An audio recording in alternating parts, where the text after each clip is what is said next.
Hello students, हम कर रहे थे मेटलर्जी एल्यूमिनियम का एक्सट्रैक्शन, जिसमें हमने फर्स्ट स्टेप जो है बेयर्स प्रोसेस की वो कंप्लीट कर ली थी पार्ट 1 में।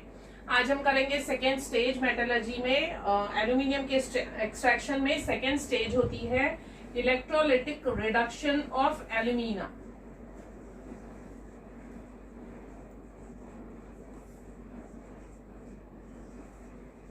Al2O3 हमें फर्स्ट स्टेप में मिला था, बॉक्साइट हमने यूज किया था और Al2O3 यानी प्योर एल्यूमिना हमने ऑब्टेन किया था।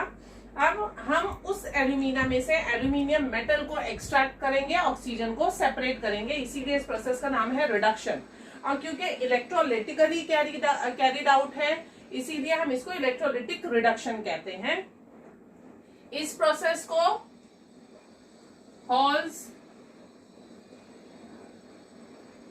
हॉल-हेरॉल्ड्स प्रोसेस भी कहते हैं, क्योंकि ये इन लोगों ने डिराइव किया था। ये जो रिएक्शन है, ये जो रिडक्शन का प्रोसेस है, ये इन लोगों ने इन्वेंट किया था, हॉल-हेरॉल्ड। इसीलिए हॉल-हेरॉल्ड्स प्रोसेस भी इसी को कहते हैं।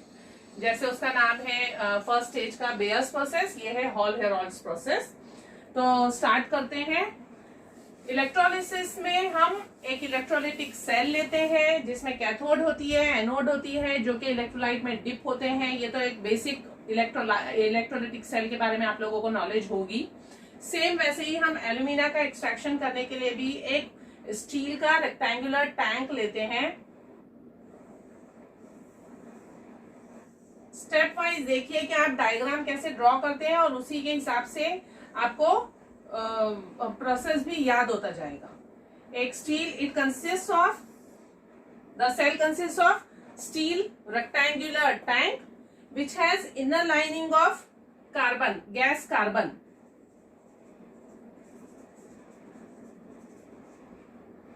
Gas carbon lining. This inner lining, since it is connected to the negative terminal of the battery, it acts as cathode. So the cathode here is the inner lining of the cylinder, rectangular tank, steel tank, which we are taking as electrolytic cell. The positive terminal of the battery is connected to number of carbon electrodes which act as anode. यहाँ पे काफी सारी carbon की electrodes होती हैं जो इसमें electrolyte में डिप की जाती हैं।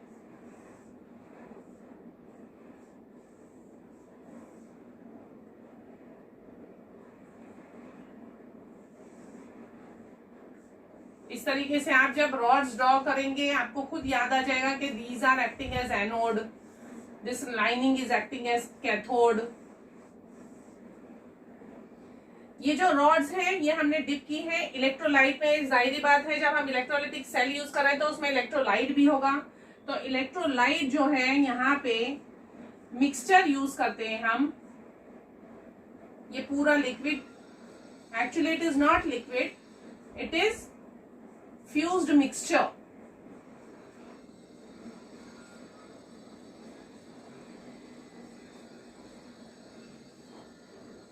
मिक्सचर ऑफ एल्यूमिना जो हमें फर्स्ट स्टेज में मिला था, प्लस इसके अंदर हम डालते हैं Na3Al(F6), that is cryolite, plus इसके अंदर होता है CaF2, that is fluorspar.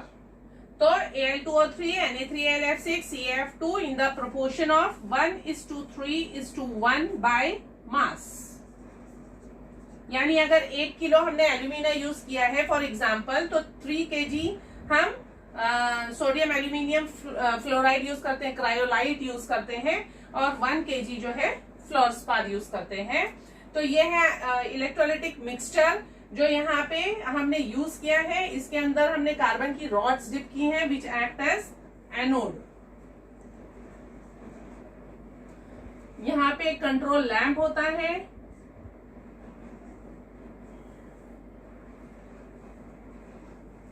Control lamp जैसे ही ग्लो होगा हमें समझ में आ जाएगा कि एल्यूमिना जो है यहाँ पे खत्म हो रहा है, और फिर हम और एल्यूमिना ऐड करते हैं मिक्सचर में। इस तरीके से प्रोसेस जो है कंटिन्यूअसली कैरी आउट होता है। जब इनका इलेक्ट्रोलिटिक रिडक्शन होता है तो यहाँ पर एल्यूमिनियम मेटल कलेक्ट होती है। एल्यूमिनियम मेटल जो है वो काफी हैवी होती है compare to alumina, therefore it settles down at the bottom of the tank. Molten aluminium molten state में होती है, इसीलिए यहाँ पे एक टैप होल प्रोवाइड किया जाता है ताकि यहां से हम एल्यूमिनियम को कलेक्ट कर लें।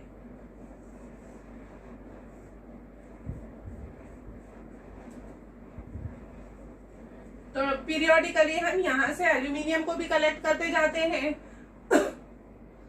एल्यूमिना और ऐड करते जाते हैं, और इस तरीके से ये सेल जो है हमारा इलेक्ट्रोलिटिक रिडक्शन करता है एल्यूमिना का, और हमें एल्यूमिनियम मेटल ऑब्टेन होती है। क्योंकि इलेक्ट्रोलिटिक सेल है, हमें इलेक्ट्रोलिटिक रिएक्शंस लिखने पड़ेंगे।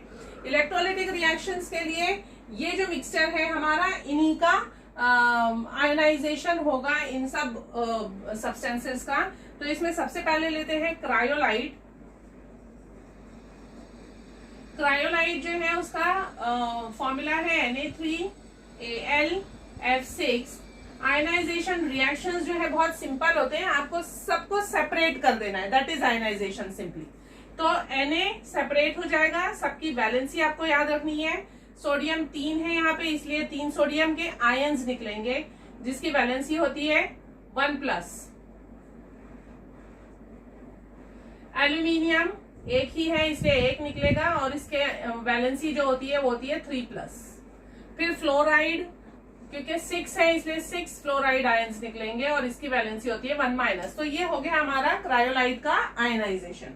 उसी तरीके से फ्लोरस्पार का CaF2 है, इसीलिए क्या होगा Ca2+ और 2F1-, ये इसका आयनाइजेशन। फिर है एल्यूमिना,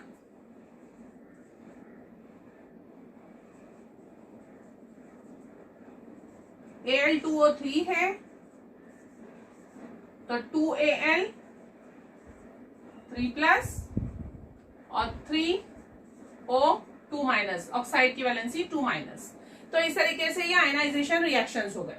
अब आप देखेंगे कि जो प्रोडक्ट आ रहा है हमारे पास, इसमें मिक्सचर में सोडियम आयंस भी हैं, कैल्शियम आयंस भी हैं, एल्यूमिनियम भी है, 3 पॉजिटिव आयंस हैं। तो which ion is going to separate at the cathode? Aluminium ही क्यों आ रहा है? तो एल्यूमिनियम इसलिए आ रहा है क्योंकि आप लोगों ने इलेक्ट्रोकेमिकल सीरीज अगर आपको याद होगी तो इलेक्ट्रोकेमिकल सीरीज किस तरीके से है, potassium, sodium, calcium, magnesium, aluminium and so on, series चलती जा रही है। तो आप देखेंगे तो एल्यूमिनियम की पोजीशन जो है, due to its lower position in the electrochemical series, it is discharged in preference to sodium and calcium ion. ये पहले डिस्चार्ज होंगे, जितना नीचे आयन रहेगा सीरीज में वो जल्दी डिस्चार्ज होता है कैथोड पे। तो एल्यूमिनियम क्योंकि लोअर पोजीशन पे है compare to sodium and calcium, it is getting discharged at cathode and we are getting aluminium metal, not sodium and calcium metal. तो जो हमारा एल्यूमिनियम है कैथोड पे, अब हमें कैथोड और एनोड का रिएक्शन लिखना होता है। ये तो आपने एक आयनाइजेशन किस किस का हुआ है वो बताया, अब कैथोड पे क्या होगा और एनोड पे क्या होगा वो आपको लिखना होता है रिएक्शंस में। तो कैथोड पे हमारा एल्यूमिनियम के आयंस जो है वो एल्यूमिनियम की मेटल में कन्वर्ट होंगे, यानी एल्यूमिनियम एटम मिलेगा। तो इसकी जो वैलेंसी है, जो आपका इलेक्ट्रोलिटिक रिएक्शंस होते हैं उसमें आपको सिंपली एक चीज याद रखनी है कि जो आयंस हैं आपको उसे एटम में कन्वर्ट करना है। वो किस तरीके से करते हैं, जितने प्लस है उसको नलीफाई कर दो, जितने माइनस है उसको नलीफाई कर दो। प्लस को आपने हटाने के लिए इलेक्ट्रॉन्स को क्या करना होगा, ऐड करना होगा, क्योंकि इलेक्ट्रॉन खुद नेगेटिव होते हैं तभी वो पॉजिटिव को नलीफाई करेंगे। तो अब हमारे पास है एल्यूमिनियम, क्योंकि 2 एल्यूमिनियम के आयंस दिखाए जा रहे हैं तो हम क्या करेंगे इसके अंदर,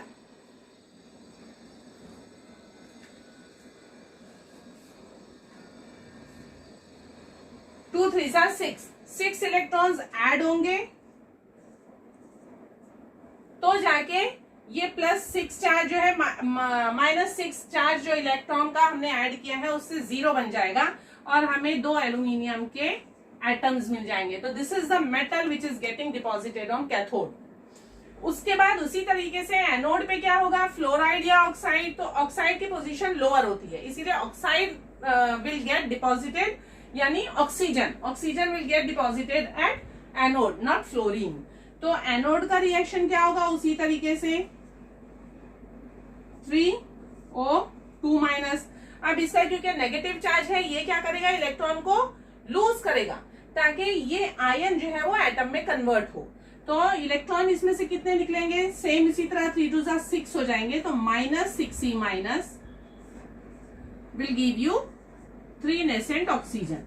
फिर ये जो नेसेंट ऑक्सीजन होते हैं ये आपस में कंबाइन होके ऑक्सीजन गैस लिबरेट करते हैं। 3O plus 3O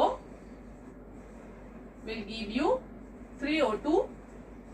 This is the gas which is getting liberated at anode. ये ऑक्सीजन जो यहाँ पे लिबरेट होती है वो एनोड के साथ रिएक्ट करती है, इसीलिए एनोड पे जो प्रोडक्ट होता है वो कार्बन मोनोऑक्साइड और कार्बन डाइऑक्साइड भी होता है, क्योंकि ऑक्सीजन जो है कार्बन से रिएक्ट करके कार्बन मोनोऑक्साइड और कार्बन डाइऑक्साइड गैस भी लिबरेट करती है। तो ये है पूरा इलेक्ट्रोलिटिक मेथड। इसके अंदर जो है एक चीज और याद रखनी है आपको कि बाद में हम कार्बन का पाउडर स्प्रिंकल करते हैं। Carbon powder is sprinkled on the fused mixture, on the fused electrolyte.